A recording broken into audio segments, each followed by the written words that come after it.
এবার আরেকটি প্রশ্ন করা হয়েছে যেটা আমাদের বিষয়ের সাথে সম্পর্ক নেই, তবে আজকালকার এই সময়ের সাথে খুবই প্রযোজ্য। সেটি হলো ওয়ার্ল্ড কাপ ক্রিকেট খেলা দেখা জায়েজ না জায়েজ না।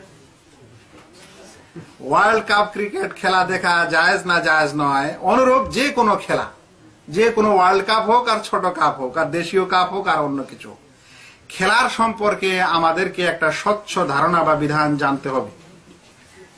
আমরা ভাই মুসলিম, আমরা আসলে আল্লাহ রাব্বুল আলামিনের গোলাম, ওকেই মুসলিম বলা হয়। আমরা আত্মসমর্পণকারী আল্লাহ তাআলার বিধানের কাছে। সে কারণে সব ক্ষেত্রে আমাদেরকে আল্লাহ তাআলার বিধানকে মেনে চলতে হবে। ওয়ার্ল্ড কাপ খেলা হোক, যে কোনো খেলা হোক, এদের সব খেলার বিস্তারিত বর্ণনা দেওয়া যাবে না, তবে কয়েকটি মৌলিক বিধান বলছি, মানে মৌলিক নিয়ম বলছি, যার মধ্যে, যেই খেলার মধ্যে এই জিনিসগুলি থাকবে সেগুলো হারাম। আর যখন থাকবে না, এগুলো থেকে মানে বেঁচে থাকবে ওই খেলা, তখন সেই খেলা দেখা জায়েজ। এক নম্বর নীতি হলো এই বিষয়ে যে খেলা যদি পুরুষের হয় তাহলে পুরুষরাই দেখতে পারে, যদি খেলা মহিলার হয় তাহলে যেন পুরুষ না দেখে।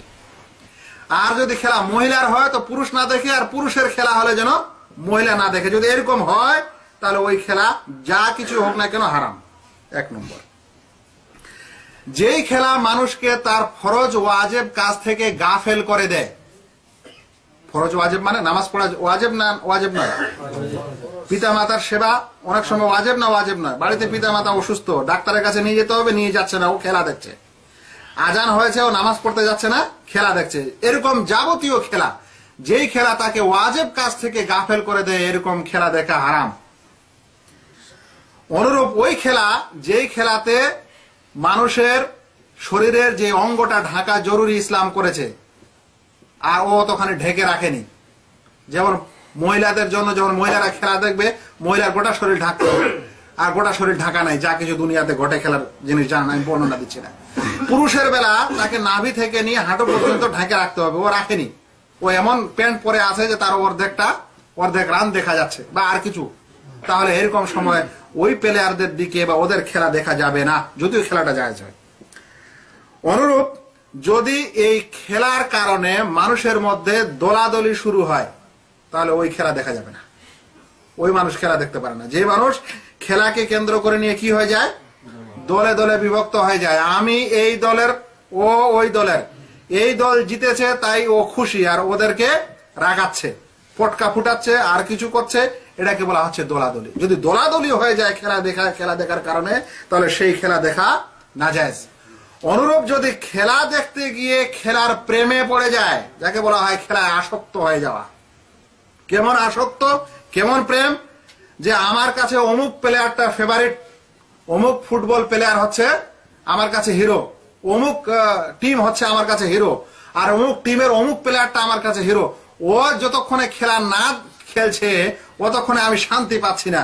আর ওকে আমি এত ভালোবাসছি যে এদিকে তো ছাড়ছি, ওয়াজিব কাজ তো ছাড়ছি, ও যেই গেঞ্জিটা পরছে, জার্সি পরছে, আমি ওইটা কিনছি ওর নামের। ও যেভাবে চুল কেটেছে আমি ওইভাবে কাটছি। তাই অনেক সময় দেখবেন ফুটবলের কিছু প্লেয়ার আছে, মক্র চক্র করে চুল কাটে, চারিদিকে সব ছেড়ে শেষ করে দিয়েছে, আর উপরে একটু রেখেছে। দেখবেন কিছু মানুষ ওরকম করে রেখেছে। কেন রেখেছে? কারণ সে তাতে ভক্ত, তার আসক্ত, এটাকে বলা হয় প্রেম। আর এখানে সে এমন আসক্ত হয়ে গেছে যে তার চুল কিভাবে কাটে ওইটা হচ্ছে তকলিদ করে, ওইরকম অনুসরণ করে, এবং ও যা পরে সেটা সে পরে, ও যা খায় ওটা সে খায়। ও যদি হেরে যায় তাহলে কাঁদে, আর ও যদি জিতে তাহলে খুব হাসে এবং পার্টি দেয়। মনে রাখবেন, এরকম মহব্বত ভালোবাসা অনেক সময় শিরকের পর্যায়ে পৌঁছে যায়। যেখানে কোন পৃথিবীর যে কোনো মানুষের মহব্বত ভালোবাসা যদি আল্লাহ এবং তার রসুলের ভালোবাসার চাইতে বেশি হয়ে যায়, তাহলে ওটাকে বলা হয় ভালোবাসায় শিরক। তো এরকম যদি কোনো মানুষ হয়, তাহলে ওই সকল খেলা নাজায়েজ, ওইরকম সে খেলা দেখতেও পারে না এবং ওইরকম সে গ্রহণ করতে পারে না। আর 6 নম্বর কথা হলো, যদি খেলাটা স্বয়ং হারাম হয় তাহলে ওইটা দেখাও হারাম। খেলাটা স্বয়ং হারাম হয়, এমন খেলা যেখানে জুয়া চলছে, যেখানে আরো কিছু চলছে যেটা হারামের খেলা, তাহলে সেই খেলাও দেখা নাজায়েজ এবং খেলা করাটাও নাজায়েজ। যদি এগুলো শর্ত না থাকে, খেলাকে খেলার মতো করে যদি মানুষ নেয়, তাহলে সেই খেলা দেখা জায়েজ। যেমন ধরেন ভাই, ছোট বাচ্চারা দেখেছেন, ছোট বাচ্চারা খেলার ঘর তৈরি করে, আবার যখন সময়টা শেষ হয়ে গেল, সন্ধ্যা হয়ে গেল, লাঠি দিয়ে ভেঙে দিয়ে দৌড়াদৌড়ি করে সব বাড়ি চলে গেল। তাহলে খেলাকে, এটাই হচ্ছে আসলে খেলা।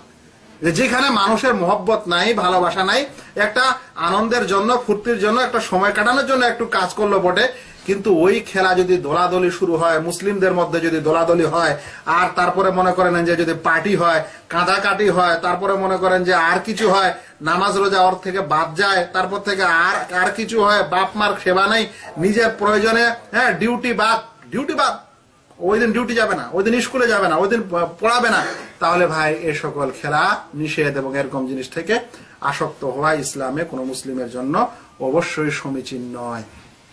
আশা করি বুঝেছি।